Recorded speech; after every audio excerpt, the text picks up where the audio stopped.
Hi students, Suryabali Singh public senior secondary school Miyapur Jaunpur में आप लोग का स्वागत है। आज हम लोग पढ़ेंगे क्लास 9 की केमिस्ट्री का first chapter matter in our surrounding. Matter in our surrounding. तो बच्चों हम लोग मैटर के बारे में पढ़ चुके हैं, स्टेट्स ऑफ मैटर के बारे में पढ़ चुके हैं। ठीक है, जानते हो आप फिजिकल स्टेट्स कितने होते हैं मैटर के? तो ये 5 टाइप्स के होते हैं। कौन कौन से? सॉलिड, लिक्विड, गैस, प्लाज्मा और बोस-आइंस्टीन कंडेंसेट। ठीक है, इन सब के बारे में हमने डिटेल में स्टडी किया हुआ है। मेल्टिंग क्या होता है, ठीक है, बॉइलिंग क्या होता है, सब्लिमेशन क्या होता है, इन सब के बारे में हमने स्टडी किया है। तो मेल्टिंग क्या होता है बच्चों? मेल्टिंग क्या होता है? Melting are that process in which solid change into liquid. ठीक है, इसके बारे में थोड़ा सा हम रिवाइज कर दे रहे हैं आपको। देखो, सॉलिड, लिक्विड और ये गैस। ठीक है, 3 फिजिकल स्टेट है आपका वाटर का, सॉलिड, लिक्विड, गैस। तो ये देखो, इसको कहते हैं मेल्टिंग, इसको कहते हैं बॉइलिंग, इसको कहते हैं condensation,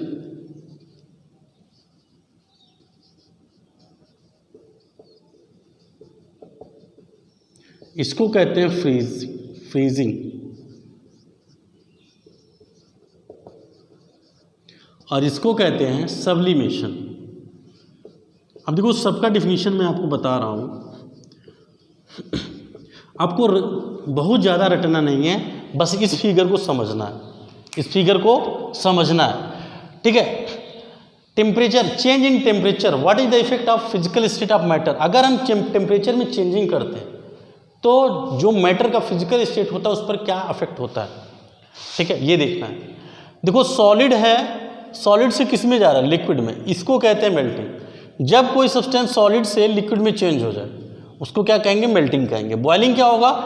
liquid change into gas is known as boiling. Condensation क्या होगा? Gas change into liquid is known as condensation. Liquid change into solid is known as freezing. Solid directly change into gas is known as sublimation. तो अगर ये आपको figure याद हो गया, ठीक है, इसमें कुछ नहीं है बच्चों, बस आपको सॉलिड, लिक्विड, गैस, ये सॉलिड से लिक्विड, लिक्विड से गैस, गैस से लिक्विड, लिक्विड से सॉलिड, एक बार जाना है फिर एक बार आना है। और ये जो साइन है ये रिवर्सिबल रिएक्शन की साइन है बच्चों। अभी तक आप केमिस्ट्री में एक तरफ का ऐसे देखेंगे एरो, देखे होंगे, लेकिन इस तरह का एरो जो होता है ये रिवर्सिबल रिएक्शन का साइन है। तो रिवर्सिबल रिएक्शन क्या होता है? जो बोथ डायरेक्शन में होता है। इसको कहते हैं फॉरवर्ड रिएक्शन, इसको कहते हैं बैकवर्ड रिएक्शन। ठीक है, तो जो रिवर्सिबल रिएक्शन का डिफिनीशन होगा, reversible reaction are those reaction which are occur in both direction, which are occur in both direction is known as reversible reaction.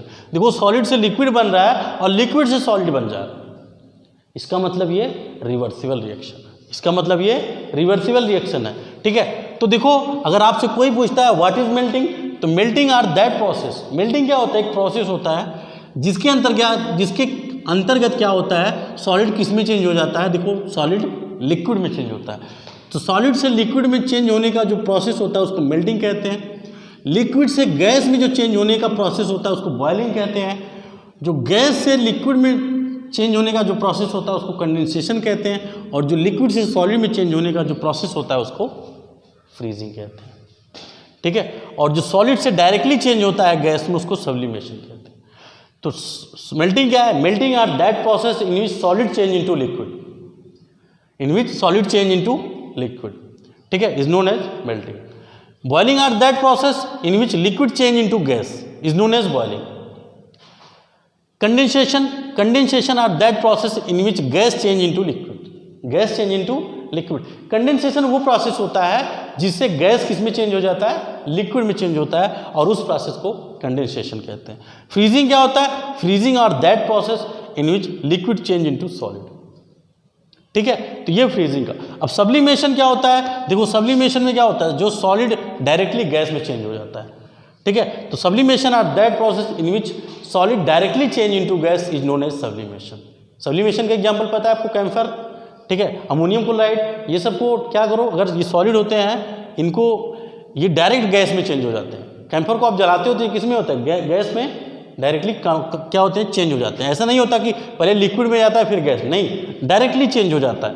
तो जिस प्रोसेस के थ्रू सॉलिड किस में डायरेक्टली चेंज हो जाए, गैस में, उसको सब्लिमेशन कहते हैं। तो बच्चों ये रहा, मैंने आपको ये रिवाइज किया, ठीक है। तो सबके, और मेल्टिंग पॉइंट क्या होता है, बॉइलिंग पॉइंट क्या होता है, फ्रीजिंग पॉइंट क्या होता है, ठीक है। जब मेल्टिंग पॉइंट लग जाए तो आप समझ लो इस टेम्परेचर की बात हो रही है, जिस टेम्परेचर पर आपका सॉलिड लिक्विड में चेंज हो रहा है, तो मेल्टिंग पॉइंट हो जाएगा। बॉइलिंग पॉइंट क्या होगा, जिस टेम्परेचर पर आपका लिक्विड गैस में चेंज हो जाएगा, वो बॉइलिंग पॉइंट होगा।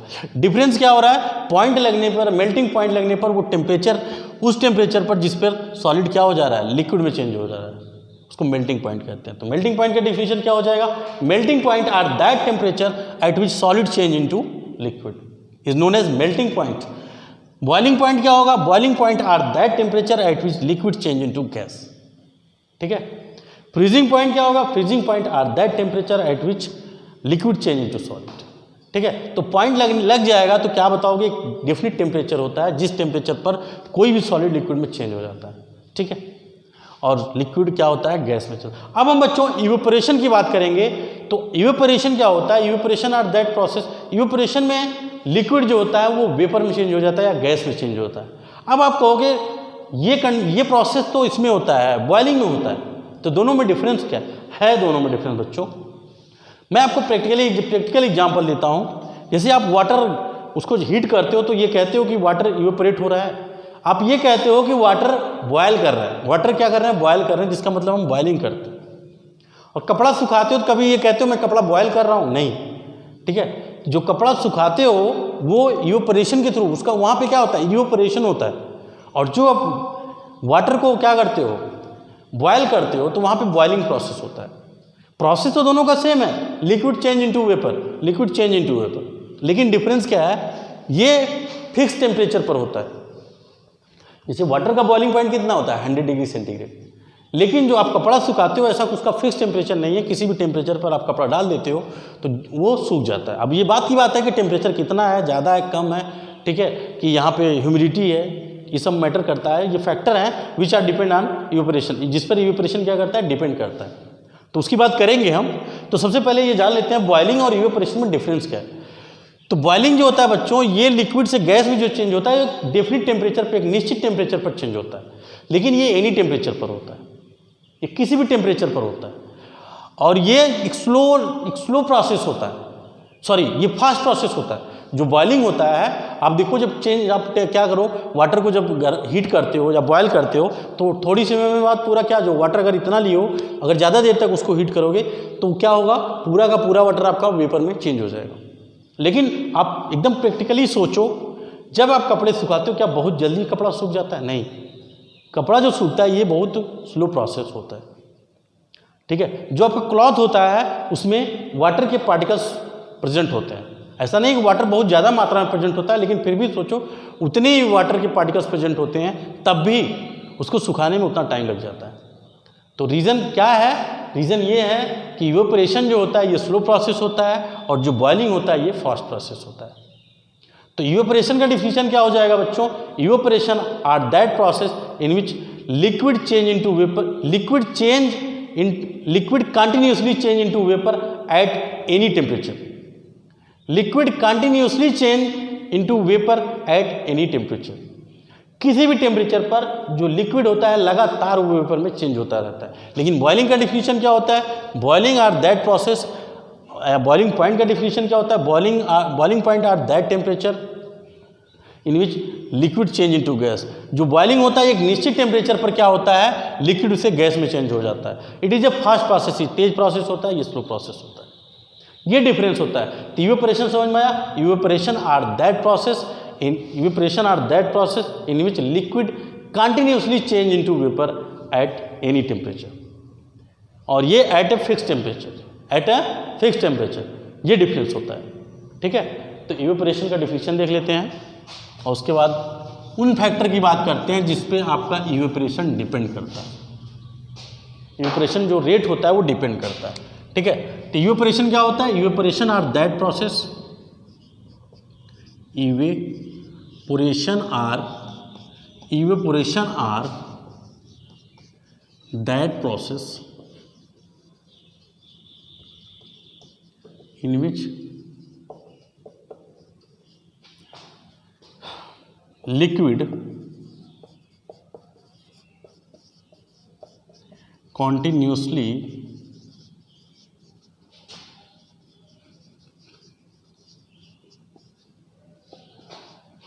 change into vapor. Liquid continuously change into vapor at any temperature.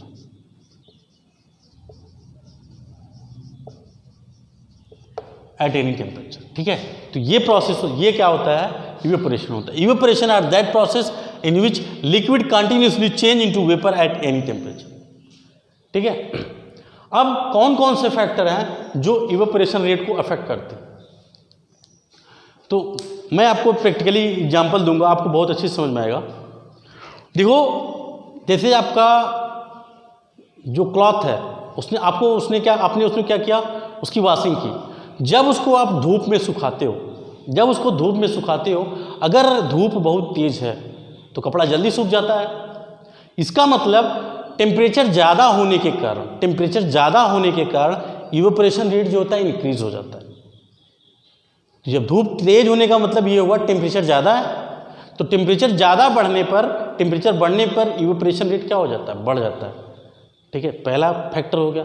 दूसरा फैक्टर, आप गर्म दूध ले लो, उसको एक गिलास में लो, ठीक है, एक गिलास में लो, फिर उसको क्या करो, एक बड़ी सी जो थाली होती है उसमें आप उसको रख दो.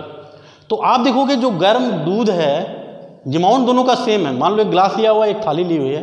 ठीक है, तो गिलास में उतना ही 1 लीटर दूध उसमें रखा हुआ है और 1 लीटर दूध उसमें थाली में रखा हुआ है.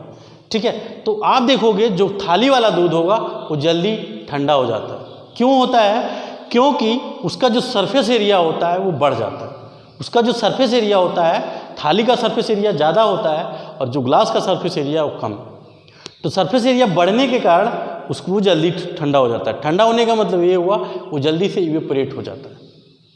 इवेपोरेशन रेट उसका क्या होता है, बढ़ जाता है. तो सरफेस एरिया पर डिपेंड करता है. अगर सरफेस एरिया बढ़ता है तो इवेपोरेशन रेट बढ़ जाता है. बिल्कुल आपको ये एग्जांपल याद रखना है, थाली और ग्लास वाला. ग्लास का जो सरफेस एरिया होता है वो कम होता है, जो थाली होता है उसका सरफेस एरिया ज़्यादा होता है. तो सरफेस एरिया ज़्यादा होने के कारण इवेपोरेशन रेट क्या होता है, बढ़ जाता है. ठीक है, तो इवेपोरेशन रेट किस पे डिपेंड किया, टेम्परेचर पर और सरफेस एरिया पर. तीसरा पॉइंट आते हैं, जैसे इस समय क्या है, मौसम बारिश का मौसम है, तो बादल है, धूप नहीं हो रही है. आपने कपड़ा धोया तो क्या करते हो, आप कपड़े को फैन के नीचे आप सुखाते हो. क्यों सुखाते हो, आपने कभी सोचा? नहीं सोचा. ठीक है, अगर सोचे हो तो अच्छी बात है, नहीं सोचा तो मैं बताता हूँ. कपड़े को जब आप सुखाते हो तो यहाँ पे विंड, जो हवा की स्पीड होती है, पंखे के नीचे फैन चलता है तो यहाँ पे हवा की जो स्पीड होती है तेज होती है. तो जब हवा की स्पीड तेज होगी तो इवेपोरेशन रेट क्या होगा, आपका कपड़ा जल्दी सूख जाता है. तो इसका मतलब ये हुआ इवेपोरेशन रेट क्या होता है, इंक्रीज हो जाता है. इवेपोरेशन रेट इंक्रीज हुआ कब, जब आपका जितना तेजी फैन चलेगा, तेज से फैन चलेगा, उतना ही ज़्यादा इवेपोरेशन रेट होगा या उतना ही जल्दी आपका कपड़ा सूख जाएगा. तो इवेपोरेशन रेट किस पे डिपेंड कर रहा है बच्चों, विंड स्पीड पर डिपेंड कर रहा है, टेम्परेचर पर डिपेंड कर रहा है, सरफेस एरिया पर डिपेंड कर रहा है. ठीक है, और फोर्थ आते हैं हम ह्यूमिडिटी पर. ह्यूमिडिटी क्या होता है, ह्यूमिडिटी आप लोग जानते हो, जिसको हिंदी में आर्द्रता कहते हैं. ठीक है, तो ह्यूमिडिटी का डिफिनीशन हो जाएगा, water molecules present in air. जो वाटर मॉलिक्यूल्स एयर में प्रेजेंट होते हैं उसको ह्यूमिडिटी कहते हैं. अगर ह्यूमिडिटी ज़्यादा है तो आपका जो कपड़ा होता है वो जल्दी सूखता है कि लेट सूखता है. तो बच्चों इसका रीज़न आप कभी नोटिस करना, जब ह्यूमिडिटी ज़्यादा हो तो आप देखोगे आपका जो कपड़ा होगा, क्लॉथ होगा, वो जल्दी नहीं सूखेगा, क्योंकि इवेपोरेशन रेट डिक्रीज़ हो जाता है. क्यों डिक्रीज़ होता है मैं बताता हूँ. जो आपका क्लॉथ होता है उसमें वाटर के पार्टिकल्स मौजूद होते हैं. ठीक है, और इन्वायरमेंट में जब ह्यूमिडिटी ज़्यादा होती है तो इसका मतलब ये हुआ कि इन्वायरमेंट में क्या है, वाटर के पार्टिकल्स ऑलरेडी मौजूद हैं, ऑलरेडी प्रेजेंट हैं. तो जब इवेपोरेशन प्रोसेस होगा, जो वाटर के पार्टिकल्स होते हैं वो कहाँ जाते हैं, इन्वायरमेंट में जाते हैं. बट वहाँ तो पहले से ही आपके क्या हैं, वाटर के मॉलिक्यूल्स प्रेजेंट हैं. तो वहाँ पे जो उनकी संख्या होगी ज़्यादा है तो उनको जाने में दिक्कत होगी.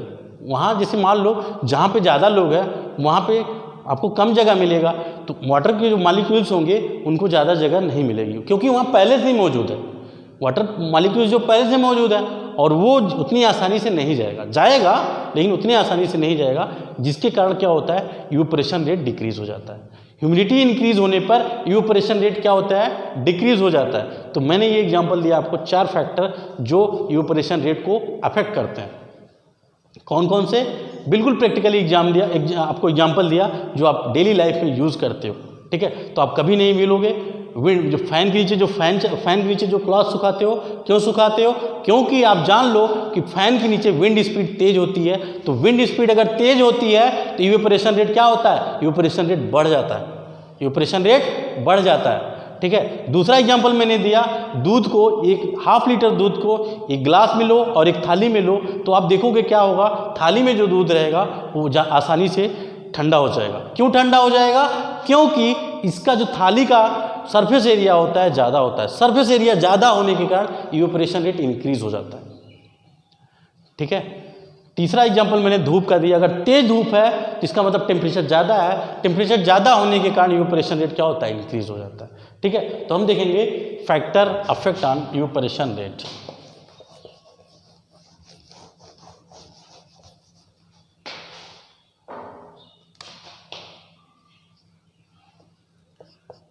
फैक्टर्स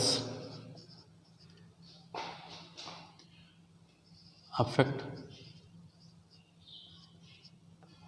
ऑन इवेपोरेशन रेट,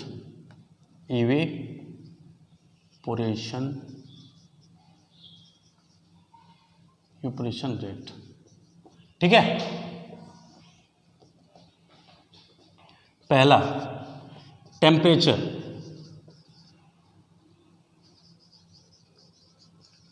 तो बच्चों मैंने बताया टेम्परेचर इंक्रीज करने पर इवेपोरेशन रेट क्या होता है, इंक्रीज हो जाता है। If we increase the temperature then also evaporation rate increase, ठीक है। तो temperature is directly proportional to evaporation rate,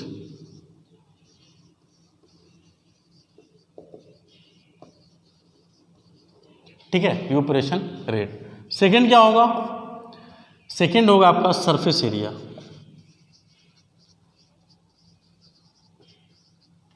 surface area is proportional to evaporation rate. देखो सरफेस एरिया बढ़ने पे क्यों इवेपोरेशन रेट बढ़ जाता है, इसको मैं बता दूं आपको। आपने ग्लास में जब दूध रखा, यहां पे जब दूध रखा हुआ है, या यहां बता देते हैं आपको, ग्लास में आपने दूध रखा हुआ है तो दूध कुछ यूं टाइप है, और जब थाली में आपने रखा है इसका ये इस तरह, ठीक है, ये ऐसे हो गया, इसका सरफेस एरिया बढ़ गया। अब देखो जो इवेपोरेशन होता है, जो इवेपोरेशन प्रोसेस होता है, तो सबसे पहले इवेपोरेट होने वाले पार्टिकल्स कौन होते हैं, जो सरफेस पे, वाटर के लिक्विड के सरफेस पे प्रेजेंट होते हैं, ठीक है। तो सरफेस एरिया जो होता है, इवेपोरेशन, सरफेस एरिया बढ़ाने पर इवेपोरेशन रेट क्या होता है, इंक्रीज हो जाता है। सरफेस एरिया बढ़ाने पर इवेपोरेशन रेट इंक्रीज हो जाता है। क्यों होता है, देखो होता क्या है, जब आप ग्लास में दूध रखते हो, तो जब आप ग्लास में दूध रखते हो तब इसका इवेपोरेशन रेट डिक्रीज, इसका इवेपोरेशन रेट कम क्यों होता है, और जब आप थाली में रखते हो तो इसका इवेपोरेशन रेट इंक्रीज क्यों हो जाता है, ठीक है। ये रीज़न मैं आपको बता रहा हूँ। ये ½ लीटर मिल्क ये है, ½ लीटर मिल्क ये है, लेकिन इसका इवेपोरेशन रेट ज़्यादा होता है, इसका इवेपोरेशन रेट कम होता है। क्यों होता है इसको हम जानेंगे। देखो जब ये ग्लास में आपका मिल्क होता है तो जो सरफेस पे पार्टिकल्स होते हैं वो कम होते हैं, मतलब यहाँ पे सरफेस के पार्टिकल्स कम होते हैं। और हम जानते हैं इवेपोरेशन में, इवेपोरेशन किसका होता है, जो पार्टिकल सरफेस पे प्रेजेंट होते हैं उन्हीं का इवेपोरेशन होता है। उनका इवेपोरेशन क्यों होता है, क्योंकि जो सरफेस पे पार्टिकल्स होते हैं उनका फोर्स ऑफ अट्रैक्शन जो होता है कम होता है, उन पर लगने वाला फोर्स ऑफ अट्रैक्शन कम होता है। क्यों कम होता है, देखो बगल पे पार्टिकल्स हैं, यहाँ फोर्स ऑफ अट्रैक्शन लगेगा, यहाँ फोर्स ऑफ अट्रैक्शन लगेगा, नीचे से लगेगा, लेकिन ऊपर से फोर्स ऑफ अट्रैक्शन नहीं लगेगा। और जो पार्टिकल्स अंदर हैं, वाटर सरफेस के अंदर हैं, उन पर फोर्स ऑफ अट्रैक्शन यहाँ से लगेगा, यहाँ से लगेगा, यहाँ से लगेगा और यहाँ से लगेगा। तो फोर्स ऑफ अट्रैक्शन इस पर ज़्यादा लग रहा है, इस पर कम लग रहा है, ठीक है। फोर्स ऑफ अट्रैक्शन इस पर ज़्यादा लग रहा है, इस पर कम लग रहा है। जब सनलाइट इस पर पड़ती है, जब सनलाइट इस पर पड़ती है, हम टेम्परेचर इसको देते हैं, तो इस पर फोर्स ऑफ अट्रैक्शन, जो सरफेस पर पार्टिकल्स हैं, फोर्स ऑफ अट्रैक्शन कम होने के कारण इसका इवेपोरेशन रेट, इनकी काइनेटिक एनर्जी क्या होती है, बढ़ जाती है। तो इनकी जब काइनेटिक एनर्जी बढ़ जाती है तो ये सरफेस छोड़ के चले जाते हैं, सरफेस छोड़ के वेपर बन जाते हैं। तो सरफेस पे जो फिर आता है, फिर उसका क्या हो जाता है, इवेपोरेशन हो जाता है, फिर वो वेपर बन जाता है, उस पर भी फोर्स ऑफ अट्रैक्शन कम हो जाते हैं। तो ये रीज़न है सरफेस के जो पार्टिकल्स होते हैं वेपर बनने का। लेकिन बच्चों आप देखो, जब आप ग्लास में रखते हो, इनके यहाँ पे जो सरफेस पार्टिकल्स हैं वाटर के या मिल्क के, ये ज़्यादा है कि जब आप इसको थाली में रखते हो तब ज़्यादा है। तो थाली में जब आप रखते हो तो यहाँ पे इसका सरफेस एरिया इंक्रीज़ हो जाता है, और जो सरफेस के पार्टिकल्स हैं उनकी संख्या क्या होती है, ज़्यादा होती है। तो जब सरफेस पे पार्टिकल्स की संख्या ज़्यादा हो जाएगी तो वेपर की संख्या क्या होगी, ज़्यादा हो जाएगी। इनके वेपर जल्दी से बनेंगे, ज़्यादा संख्या में बनेंगे, तो जितना ज़्यादा वेपर बनेगा उतना ही इवेपोरेशन रेट आप बढ़ेगा, उतना ही इवेपोरेशन रेट क्या होगा, बढ़ेगा। क्यों बढ़ेगा, क्योंकि इसका सरफेस एरिया ज़्यादा है। सरफेस एरिया ज़्यादा होने के कारण इसके पार्टिकल्स, जो सरफेस के पार्टिकल्स होते हैं उनकी संख्या क्या होगी, ज़्यादा होगी। आप ही देख लो, हाफ लीटर मिल्क यहाँ है, हाफ लीटर मिल्क यहाँ है, लेकिन सरफेस के पार्टिकल्स देख रहे हो यहाँ पे कम है और यहाँ पे ज़्यादा है। और जो इवेपोरेशन होता है वो किसका होता है, सरफेस के पार्टिकल्स का होता है, क्योंकि जब टेम्परेचर देते हैं इनकी एनर्जी क्या होती है, इंक्रीज़ हो जाती है। इनकी एनर्जी क्या होती है, इंक्रीज़ हो जाती है। इसके कारण क्या होती है, इनकी काइनेटिक एनर्जी इंक्रीज़ हो जाती है, जिसे वेपर बना लेते हैं। इसलिए सरफेस एरिया बढ़ाने पर इवेपोरेशन रेट बढ़ जाता है, ठीक है। तो सरफेस एरिया बढ़ाने से क्या होता है, सरफेस एरिया बढ़ाने से इवेपोरेशन रेट इंक्रीज हो जाता है, ठीक है। बच्चों हम थर्ड फैक्टर में बात करेंगे, विंड स्पीड। विंड स्पीड मैंने आपको बताया, अगर आप कपड़े सुखाते हो तो जब मौसम आपका बादल है तो वहाँ पे धूप नहीं है, तो आप क्या करते हो, फ़ैन के नीचे ला के सुखाते हो। फ़ैन के नीचे क्यों सुखाते हो, क्योंकि वहाँ पे विंड स्पीड क्या है, ज़्यादा है। तो विंड स्पीड ज़्यादा होने के कारण क्या होता है, आपका कपड़ा जल्दी सूख जाता है। इसलिए विंड स्पीड से क्या होता है, विंड स्पीड किसके प्रोपोर्शनल होता है, इवेपोरेशन रेट के प्रोपोर्शनल होता है। अगर हम विंड स्पीड बढ़ाएंगे तो जो इवेपोरेशन रेट होता है वो इंक्रीज हो जाता है। It is also proportional to evaporation rate. क्या, wind speed is also proportional to evaporation rate, ठीक है। अब हम लास्ट टॉपिक की बात करते हैं, फोर्थ, ह्यूमिडिटी। ह्यूमिडिटी क्या होता है बच्चों, मैंने आपको बताया ह्यूमिडिटी वो होता है जो जिसमें humidity definition, water molecules present in atmosphere. जब वाटर मॉलिक्यूल एटमॉस्फेयर में प्रेजेंट होते हैं उसको ह्यूमिडिटी कहते हैं। तो देखो, जब इवेपोरेशन होता है तो जो पार्टिकल्स होते हैं, लिक्विड के जो पार्टिकल्स होते हैं, वेपर बन के कहाँ जाते हैं, एटमॉस्फेयर में जाते हैं। तो एटमॉस्फेयर में पहले से ही अगर संख्या वहाँ पे ज़्यादा है तो क्या होगा, बहुत ज़्यादा अमाउंट में वो लेगा नहीं, तो इसलिए क्या होता है, जो इवेपोरेशन रेट होता है वो रेसिप्रोकल हो जाता है, ठीक है, 1/, इवेपोरेशन रेट, ठीक है बच्चों। तो आपको रटना नहीं है, आपको कॉन्सेप्ट को समझना है, और वो भी डेली लाइफ से रिलेट करा के, ठीक है। आप पंखे के नीचे कपड़ा क्यों सुखाते हो, क्योंकि इवेपोरेशन रेट बढ़ जाता है। धूप में ज़्यादा तेज धूप रहता है तो क्यों जल्दी सूख जाता है, क्योंकि टेम्परेचर बढ़ने से इवेपोरेशन रेट बढ़ जाता है। ग्लास में दूध जल्दी नहीं ठंडा होता, थाली में दूध ठंडा क्यों हो जाता है, इवेपोरेशन रेट की वजह से इवेपोरेशन रेट बढ़ जाता है, क्योंकि सरफेस एरिया बढ़ जा रहा है। ग्लास का सरफेस एरिया कम होता है, थाली का सरफेस एरिया ज़्यादा होता है। तो ये रीज़न है